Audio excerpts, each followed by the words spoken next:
What's up, Saiyan Army? So I was going through some old footage and I found my old PR video that happened back in June, and that was my 435-pound deadlift pull. And in July, that's when I snapped my shit up and hurt my lower back the worst ever, and that was from squatting. Back when I injured my lower back, right before the 4th of July, I was literally bedridden for 3 days.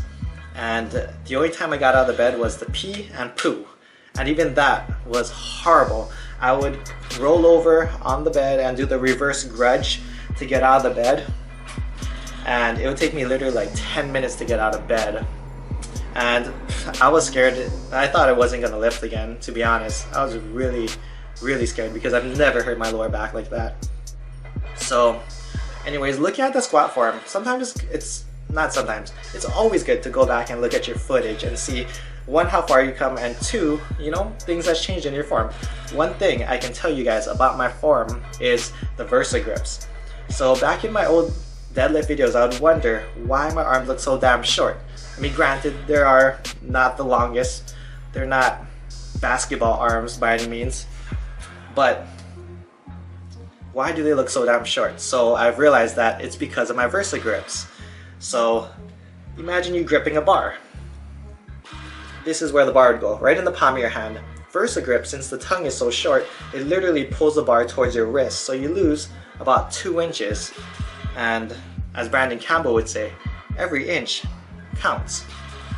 So that is why you don't see most people deadlifting with Versa grips, because it's so short, and it's literally almost like you're pulling off a 2-inch deficit, so to speak, or you have to bring your body 2 inches lower to the bar, putting you in a weird position, which is why I was it was just so uncomfortable at the bottom, which I thought it was just me. So don't deadlift in Versa grips, that's my opinion. Use the long ghetto straps that they use, the cheap ones that you can buy. So anyways, in this video, I want to just talk about, I just wanted to rewind a little bit, back when I was 16 years old. So as you guys know, when I was 16, I got a bulging disc. And when I was 16, I rarely did legs. And I guess one time when I did do legs, ended up snapping my shit up squatting. And it couldn't have been too heavy, so I honestly think I had some kind of pre-existing condition which led to my snap city, and just putting, maybe like 100, 150, 200 pounds on my back didn't add to it, and I just ended up snapping my shit up. So after that, I was scared to squat again, and I was just terrified of doing deadlifts. Like, deadlifts were out of the question. So I just didn't do them. And back then we were really bro anyway, so I was okay with that. I was just happy to be lifting. And then what I would do whenever I did do legs was I would do hack squats, leg press, leg extensions, hamstring curls, just calves, all the normal stuff, I guess, if you're not squatting or deadlifting. Then eventually I would start experimenting with squatting, and every time I experimented with squatting, granted, I didn't know back then, I didn't know what I know today, and the YouTubes weren't even around. Like, now in the YouTubes, you can just type. Nobody should have bad form if you're on the YouTube, man. If you're watching this video, you should not have bad form, because one, you can record yourself and see what your form looks like. Two, you can watch hundreds of videos on how to get perfect form, and you can put your videos side by side and see if they're the same. Back then there wasn't that. So here's me a couple months into deadlifting. This is a funny video I just threw in because my form is so bad. This is with 335 as well. 335? 320? Yeah, 335. And look how bad my form is. My hips are shooting up first and it's horrible. So we don't all start the same, guys. It takes a lot of practice. So back to my story.